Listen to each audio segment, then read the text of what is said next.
Hello, my name's Todd Lair. I'm here with another one of my stories, back by my ditch. I don't know why, but it smells an awful lot like cat over here today for some reason, but whatever. A lot of stray cats around here. But the book I want to talk to you today about is You Don't Smile Enough. This is actually my latest book. I think I said that the last book I was talking about was my latest, but this is actually my latest. Anyway, this book is about a savage burn that I have against Publix. Now, you see a lot of happy, shiny fucking commercials about Publix and tell you how wonderful it is. Let me tell you, I spent 12 years there. It was the most miserable job I ever had. Metal Industries was the most dangerous job I ever had, where you walk in and you're 18 years old and they point you to a bandsaw and tell you to go cut metal. They don't give a shit if you fucking die. Like, they were the most dangerous. But in terms of just the absolute shittiest job I ever had, it was Publix. It really was, because they were just brainwashing assholes. I always said Publix was for the beautiful people, because it was. It was for the fucking beautiful people. You know, pretty girls wearing thongs and pretty boys. You know, if that's your thing, then you could go far at Publix. But for everybody else, if you weren't promoted by 30, you're a piece of shit in their eyes. And, you know, that's kind of like, as I rapidly approached 30, I started to realize this.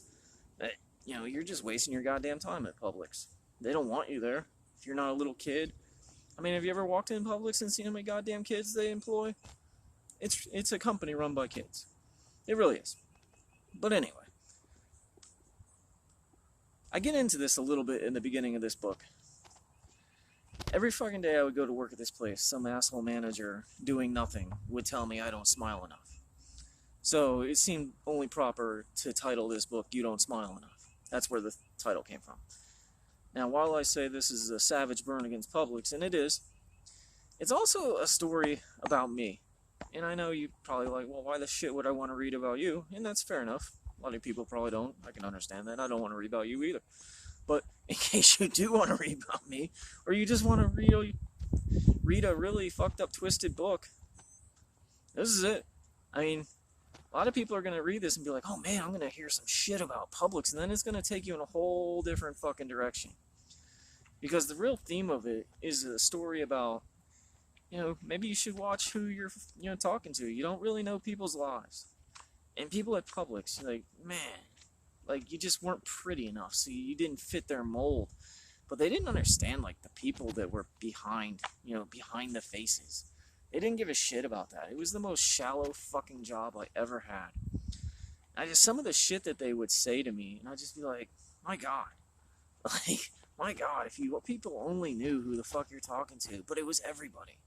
Everybody. They treated everybody like dog shit.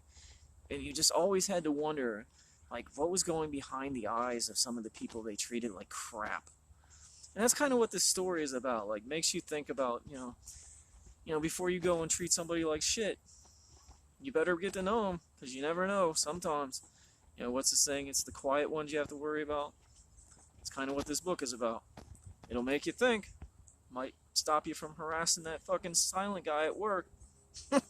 Maybe. Anyway.